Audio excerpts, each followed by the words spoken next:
அனைவருக்கும் வணக்கம். நாம் இன்று பார்க்க இருப்பது பெருமாளின் அவதாரங்களில் ஒன்றான ராம அவதாரம் ஆகும். ரகுகுலத்தில் தசரத சக்கரவர்த்திக்கு மகனாக திருமால் எடுத்த அவதாரம் ராமன். ஏகபத்தினி விரதனாக சீதாதேவியை மணந்ததும், அரக்கன் ராவணனை சம்ஹாரம் செய்ததும், தந்தை கொடுத்த சத்தியத்தை காப்பாற்றியதும் ராம அவதாரத்தின் சிறப்பம்சங்கள் ஆகும். வைகுண்டத்தில் வாயில் காப்போராக இருந்த ஜெய விஜயர்கள் சனகாதியரால் சபிக்கப்பட்டு முதல் பிறவியில் திதியின் மைந்தர்களான இரண்யாக்ஷனாகவும் இரண்ய கசிபுவாகவும் தோன்றினார்கள். இரண்யாக்ஷனை வராக அவதாரம் எடுத்தும் இரண்ய கசிபுவை சிங்க அவதாரம் எடுத்தும் ஸ்ரீகரி வதைக்கிறார். இரண்டாவது பிறவியில் ராவணனும் கும்பகர்ணனுமாக பிறக்கிறார்கள். அவர்கள் இருவரையும் ராமராக அவதரித்து கொள்கிறார். சிசுபாலன் தந்தவர்த்தனன் என்பது மூன்றாவது பிறப்பு. இத்துடன் அவர்கள் சாபம் தீர்ந்து பரமபத வாசலுக்கு மீண்டும் திரும்பினார்கள். சூரியகுல வம்சவழி மன்னர்களில் ரகு என்பவன் மிகவும் புகழுடன் வாழ்ந்தான். அவனுடைய மகன் அஜன். இந்த அஜனுடைய புதல்வனே தசரதன் அயோத்தியை ஆண்டு வந்தான். தசரதனுக்கு பட்டத்தரசிகளாக கோசலை, கைகேயி, சுமத்திரை என்று மூவர் இருந்தனர்.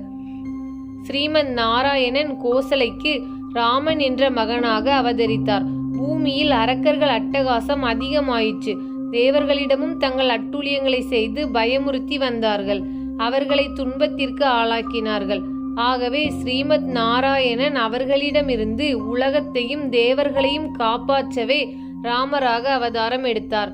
விஸ்வாமித்திரர் தாம் இயற்ற இருக்கும் வேள்விக்கு பங்கம் ஏற்படாமல் பாதுகாக்கும் பொருட்டு ஸ்ரீராமன், லக்ஷ்மணன் ஆகிய இருவரையும் தம்மோடு அனுப்பி வைக்கும்படி தசரதனிடம் கேட்டார்.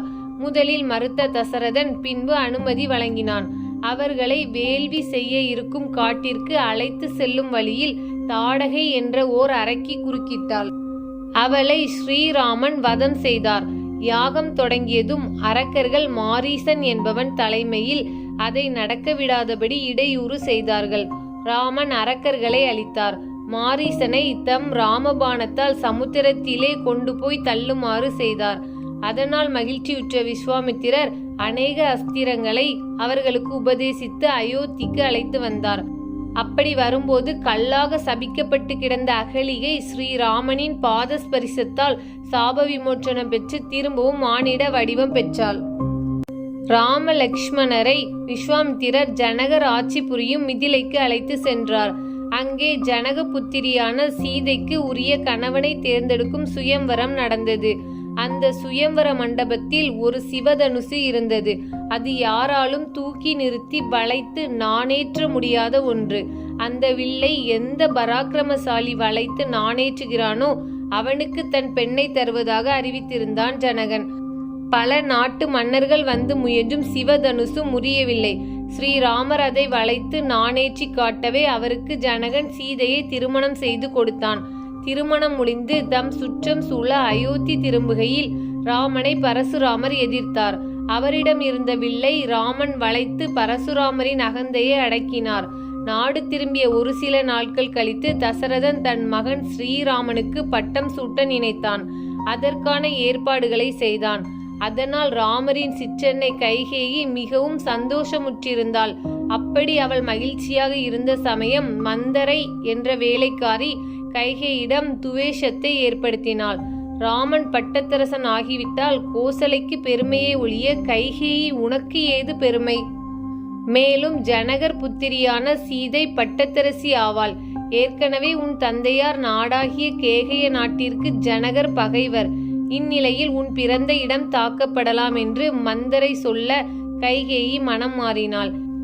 எனவே தசரதன் கைகேயிக்கு ஏற்கனவே தருவதாக வாக்களித்த 2 வரங்களை பயன்படுத்தி ஒரு வரத்தால் பரதன் ஆட்சி கட்டில் ஏறவும், மற்றொரு வரத்தால் ராமன் 14 ஆண்டுகள் வனம் புகுதல் வேண்டும் எனவும் தசரதனை கேட்குமாறு மந்தாரை சொல்லிக் கொடுத்தாள்.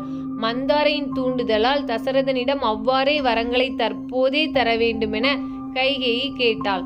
மன்னன் ராமன் மீது கொண்ட பிள்ளை பாசத்தை அளவிட முடியாது. கைகேயி கூட அப்படித்தான் இருந்தாள். ஆனால் தற்போது இவ்வாறு மாறிவிட்டாளே என வருந்தினார். தசரதன் எவ்வளவு கெஞ்சியும் அவளுடைய பிடிவாதத்தை மாற்ற மறத்துவிட்டாள். தந்தையின் நிலை கண்டு அவர் வாக்கை நிறைவேற்ற சித்தமானார் ராமன். பரதனுக்கு ஆட்சியை அளித்துவிட்டு ராமன் காட்டிற்கு போனார். அவரோடு லக்ஷ்மணனும் சீதையும் உடன் சென்றார்கள். தன் பிரியமான மகன் கானகன் சென்றான் என கேள்விப்பட்ட தசரதன் அத்துயரம் தாழாமல் உயிர் துறந்தான். அயோத்தி நகரமே சோகத்தில் மூழ்கியது. தினமொரு கதையில் கதை கேட்ட அனைவருக்கும் நன்றி.